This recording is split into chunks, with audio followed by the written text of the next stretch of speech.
ऐसे लोगों की बातों का कोई प्रभाव नहीं पड़ता। ऐसा हो तब तो पूरे विश्व को सब लोग त्रासित कर दे। पाखंडी लोग लोगों को परेशान किए हैं।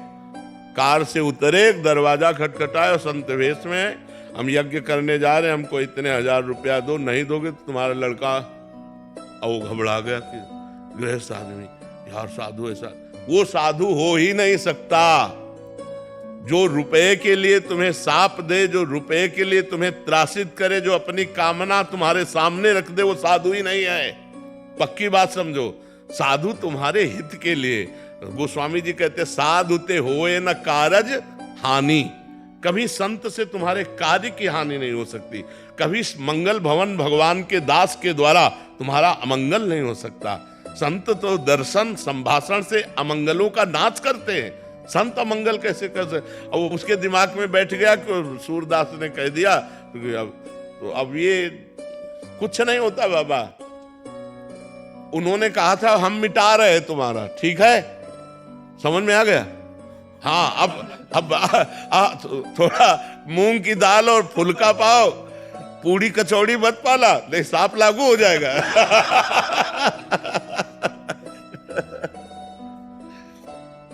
सुनील जी, राधा वल्लभ शेरवंश महाराज जी, आपके चरणों में कोटि कोटि नमन।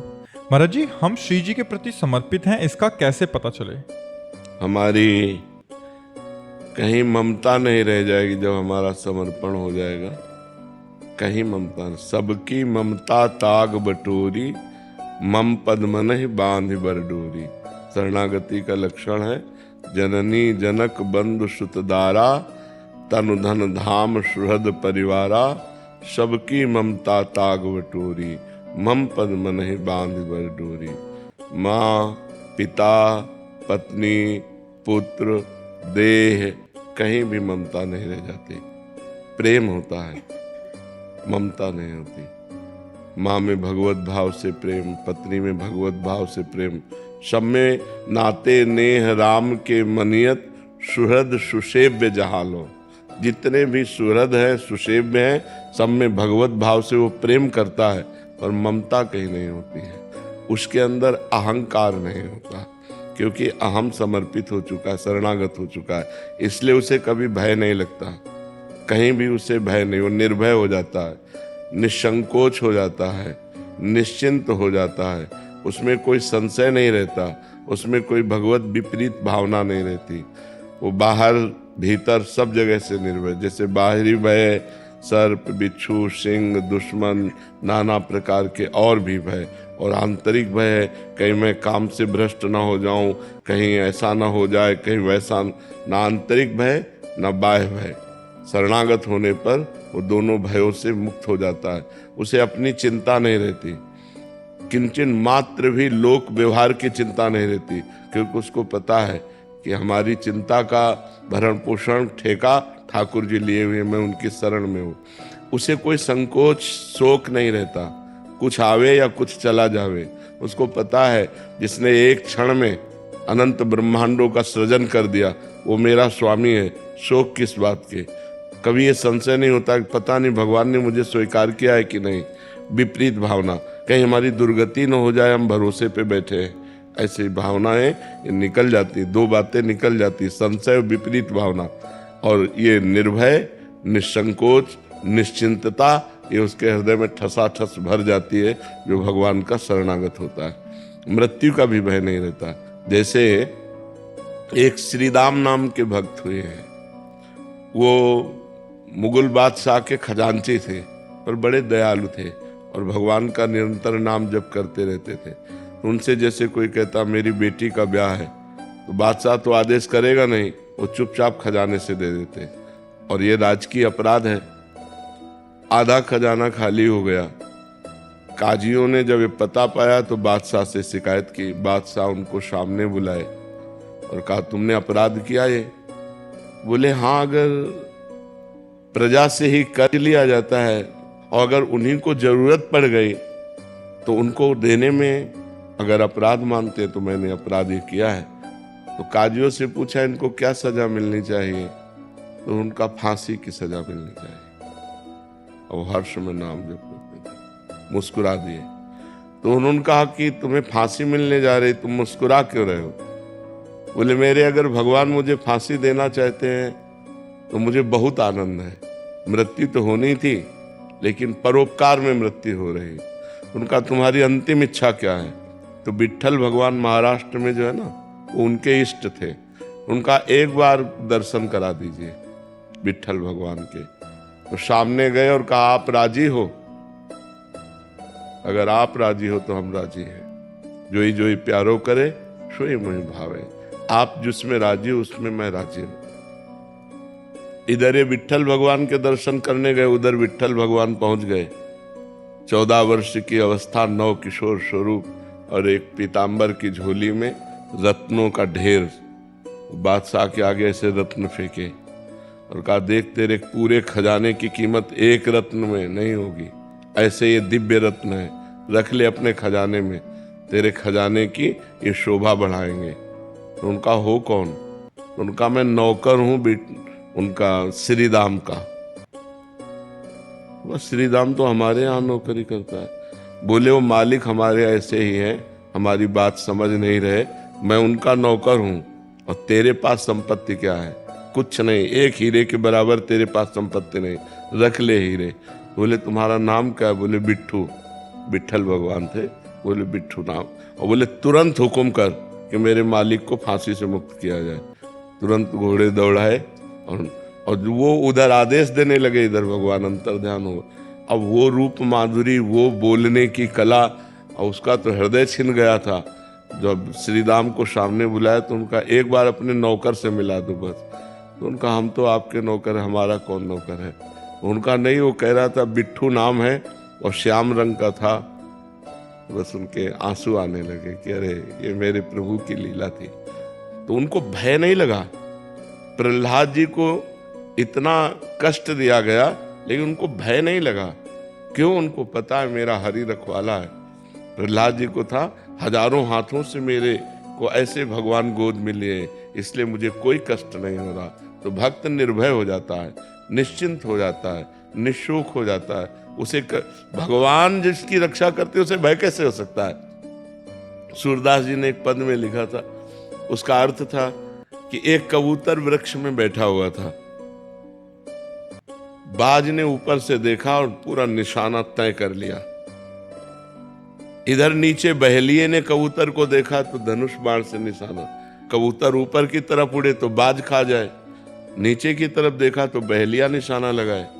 उसको पूर्व जन्म के संस्कार से भगवान की याद आ गई कि नाथ ऐसी भी परिस्थिति, अब हमें बचने का कोई उपाय नहीं। ऊपर उड़ता हूं तो बाज खा जाता है और नीचे उड़ता हूं तो बहेलिया मार देगा। ऐसे में केवल आप बचा सकते हो।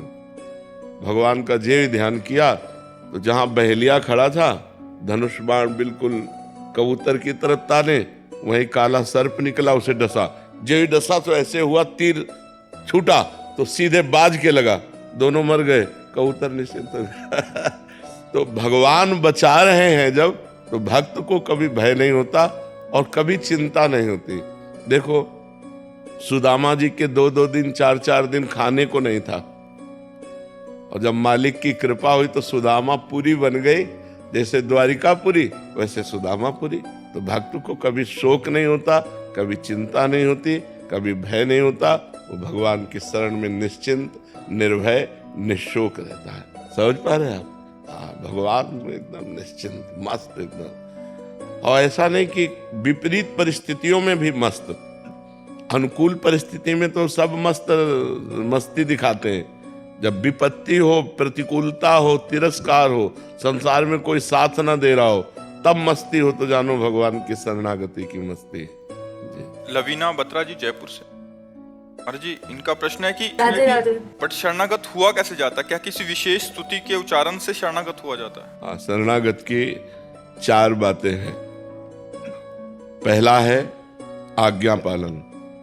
किसी संत प्रथम भगत संतन कर संगा। किसी संत महापुरुष का आश्रय ले लो, उनको अपना आदर्श बनाओ।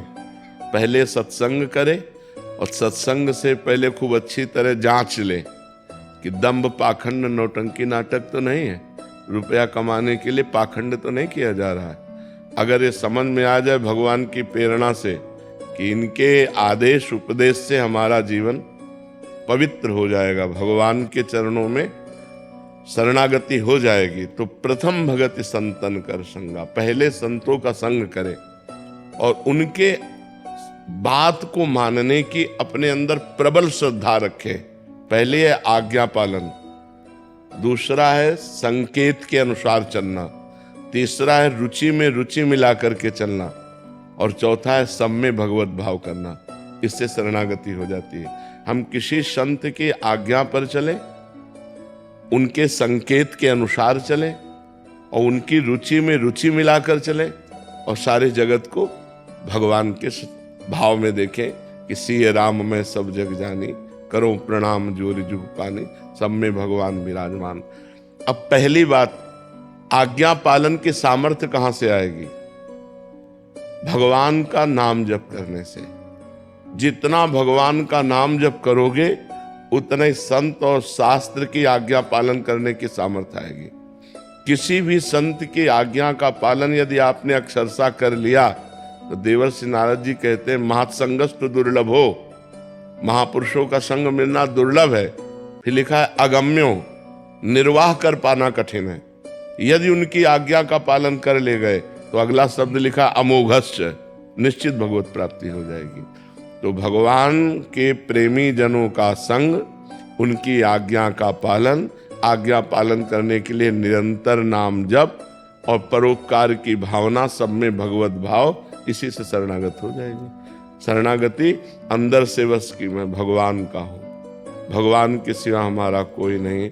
जैसे मीरा जी कहते हैं मेरे तो गिरधर गोपाल दूसरो न कोई। शरणागति का मतलब होता है हर बात भगवान से कहना, भगवान के चिंतन में रहना, भगवान का नाम जप करना, भगवान के प्रेमी संतों की आज्ञा के अनुसार चलना। क्योंकि बिना गाइड के रास्ता तय नहीं होता। जो हमें रास्ता मालूम ही नहीं है तो हमें उस रास्ते का गाइड तो चाहिए। तो भगवत मार्ग के गाइड होते हैं सिद्ध महापुरुष, जो भगवान को प्राप्त होते हैं या भगवान की प्राप्ति में तन्मयता कर रहे हैं, अच्छे साधक और सिद्ध।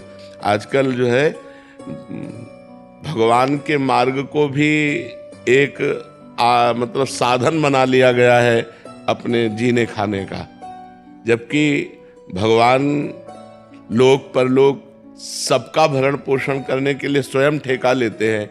यदि हम निष्काम भाव से भगवान की भक्ति करें, अगर हम सही ढंग से चलें तो लोक परलोक का सारा वैभव अपने आप प्राप्त हो जाएगा। दंभ करने की जरूरत नहीं, नाटक करने की जरूरत नहीं। भगवान ने कहा अनन्यस चिंतयन्तो माम ये जनाः पर्युपासते तेषां नित्याभियुक्तानां योगक्षेमं वाम्यहम्।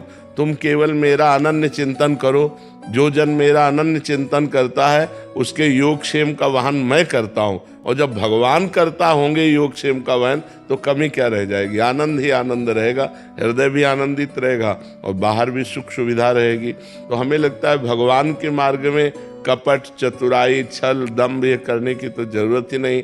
महालक्ष्मी पति प्रभु हैं, जिस दिन कृपा कर देंगे मारा वैभव घूमेगा। इसलिए ईमानदारी से भगवान के मार्ग में चलने के लिए किसी सिद्ध संत या अच्छे साधक, तो प्रथम भगति संतन कर संगा, दूसरी रतिमम कथा प्रसंगा। भगवान के लीला चरित्रों का खूब गायन करे और खूब श्रवण करे।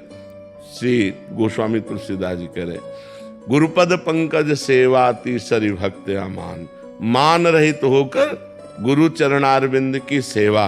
और चौथी भगत मम गुण करे कपट तज गान। कपट यही कि भगवान का चरित्र तो गा रहे हैं लेकिन आशा, मान, प्रतिष्ठा, रुपया, पैसा ये सब कपट है। अपना यश चाह रहे हैं, अपनी वासनाओं की पूर्ति चाह रहे हैं और गान कर रहे हैं भगवान के यश को, तो ये कपट हुआ। भगवान की भक्ति भगवान की भक्ति के लिए, भगवान की कथा भगवान की प्रीता के लिए। तो चौथी भगत मम गुण गन करे कपट तज गान। मंत्र जाप मम दृढ़ विश्वासा, पंचम भगति सुवेद प्रकाशा। पांचवी भक्ति बता रहे हैं कि खूब निरंतर नाम जप, मंत्र जप, विश्वास के साथ किसी से काम हो जाएगा। मंत्र जाप मम दृढ़ विश्वासा, मेरे ऊपर दृढ़ विश्वास और मेरे मंत्र और मेरे नाम का जप। पंचम भगत सुवेद छठदम शील विरत बहुकर्मा निरत निरंतर सज्जन धर्मा। जो संत जन आचरण करते हैं उन आचरणों को हम करें, मतलब जो आदेश करते हैं, और शीलवान रहे, सहनशील रहे, तितिक्षु रहे, मान अपमान में दुख सुख में समान भाव रखे। सातों सब मोहिमय जग देखा, मोते अधिक संत कर लेखा। सातवीं भक्ति है पूरे संसार को भगवत स्वरूप देखना, और भगवान कह रहे मेरे से भी अधिक संतों को मानना, ये सातवें। और आठों जथा लाभ संतोषा, सपने नहीं देखे पर दोषा। जैसे भगवान हमको रख रहे हैं उसी में हम संतोष करें, और स्वप्न में भी किसी के दोष ना देखें। नवम सरल सब संत चल हीना। भगवान कह रहे मोह कपट छल छिद्र न भावा। तो तुम्हारा स्वभाव सरल होना चाहिए, तुम्हारे आचरण पवित्र हो। नवम सरल सब संत चल हीना, मम भरोस ही हरस न देना।